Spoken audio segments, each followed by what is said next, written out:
Hi everyone, good morning, good afternoon, good evening, depending on where you are. Let's talk some boxing. And don't forget to subscribe if you're new. Well, the battle for who controls boxing on a global scale, especially in America, continues. Because I think despite Turki Alalshikhh having all those influences that is gathered, throughout the past 18 months, um, Eddie Hearn and Frank Warren still hold the cards in the UK. In the US, is an open market. But however, despite it being open, there are some things, I think that that can be readjusted. Although the Muhammad Ali Act is not part of it. Yeah, it's not part of it. So I'll see what happens with that. Because the Ali Act, you need the Congress to pass a bill, basically, for that to happen. But yeah, we'll see what happens. Now, the news. Joyce is now set to face Filip Hrgovic after Dilawar pulled out due to injury. Dilawar talked about his injury on TalkSport and showed it as well. I don't know what to believe, man. I don't know what to believe. Because Dillian White has history of doping, history of cunningness and stuff like that. I just don't know what to believe. I'm not saying he's lying this time around, but I don't know if I should believe him. But it doesn't matter now. Joyce is going to be facing Filip Hrgovic, a fight that is very, very hard. I say it's a hard fight because Filip Hrgovic, despite losing to Dubois in the manner he lost, I think he was cocky in that fight. He fought like someone that felt like Dubois didn't have enough to beat him. He relied too much on the past sparring session that took place between them, stuff like that. And when you do that as a fighter, you actually you can actually get found out, basically. So yeah, I feel Joyce has got this. I think he can win this fight. It's a very winnable fight for Joyce.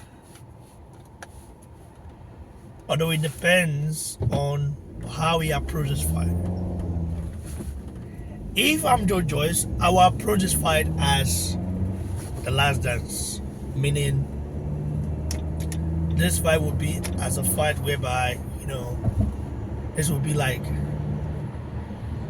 my last fight ever. I'm gutted that Ike Biabuchi didn't get the nod. I think he would have been nice if he did, But I can understand the reason why. Of course, Hrgovic is a younger fighter, more active and stuff. I would have loved to see the old guns. Ike Biabuchi, 51 years old. Give it a try. I think if anybody can upset the apple cart, is him. Because he hasn't fought for the past 20 years, so he's been refreshed. Although sometimes you never know. But we shall see though. Now let's talk about it and the fight between Hrgovic and Joyce and how I believe it will play out. How I believe it will play out is very interesting. I think Hrgovic is going to establish his jab right from the onset. And his right hand, because Hrgovic has got he got a good straight right hand that he usually throws, And Joyce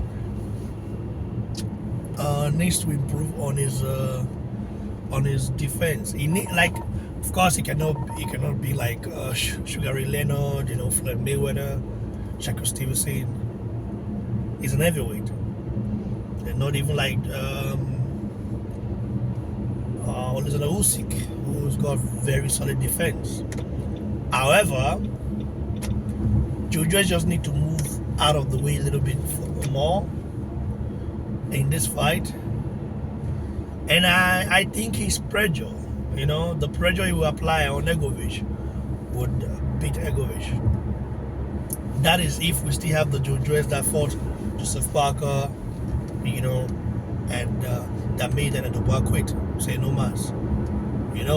Joyce, funny enough, is a little bit, I feel sad a bit that his name is no longer in the mix.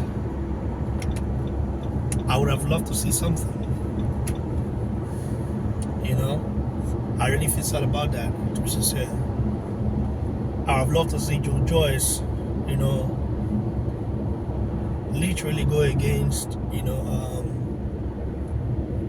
the new guys like Dubois, go again, and fight them again, just to see how he fares. But that's why I say sometimes when you take fights that doesn't really match your style, Janjali will never be a good style for Joyce. But Janjali, the way he fights is southpaw. Joyce is not used to somebody throwing punch from those angles before. And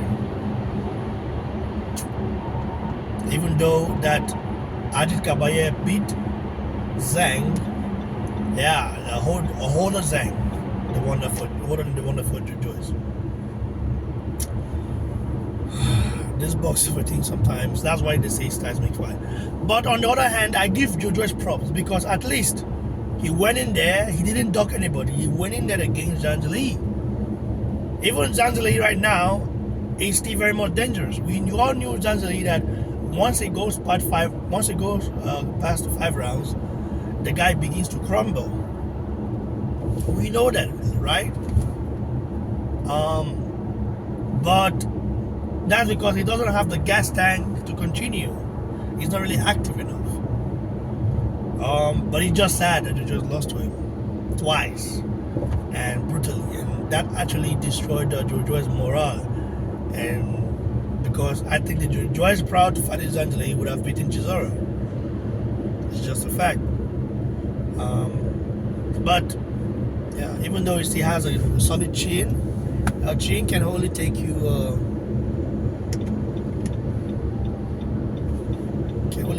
far, Idiot. You slow down. This guy's driving like a madman, man. Can't even slow fucking down. Look. Oh my god. This Audi guys, man, they drive like mad people. Anyways, yeah, looking at all the things that's going on right now, it's quite interesting to see. In other news,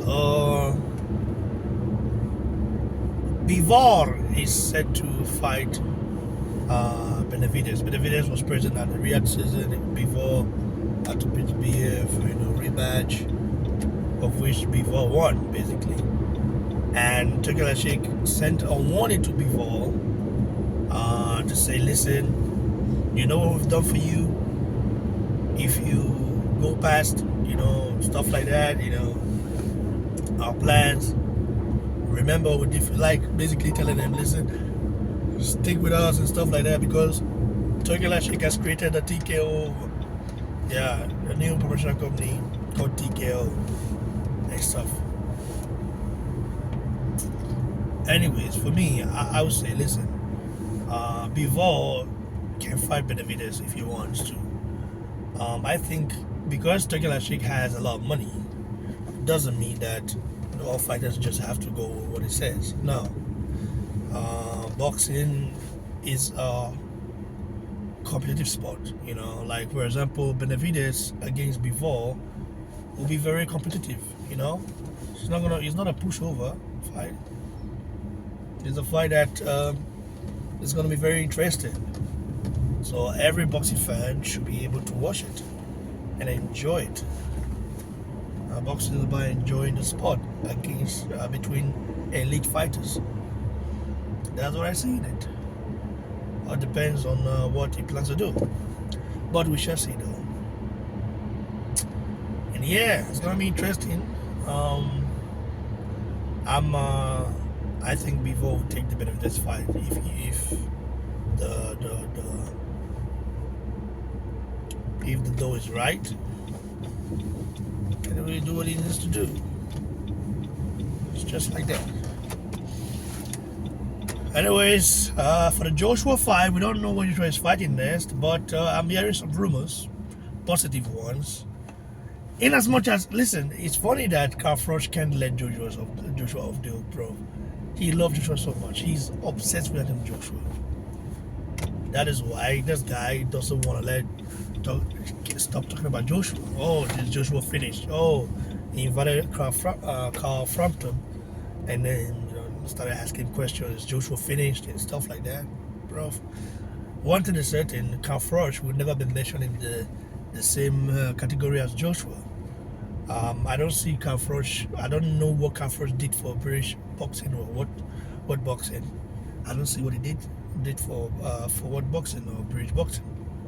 He's not an Olympic gold medalist. He will never be a unified heavyweight world champion. He doesn't know how it feels like to be that. He's a champion, but there's difference between being a world champion at a low weight class and being a unified heavyweight world champion. Do you know what that means?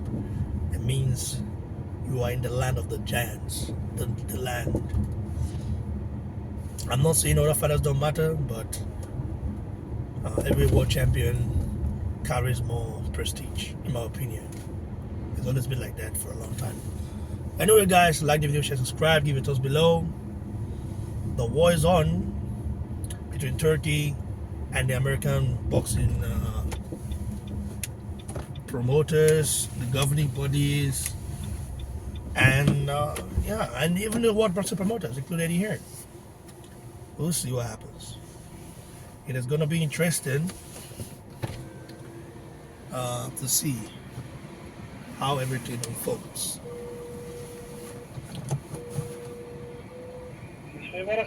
Alright, Raymond.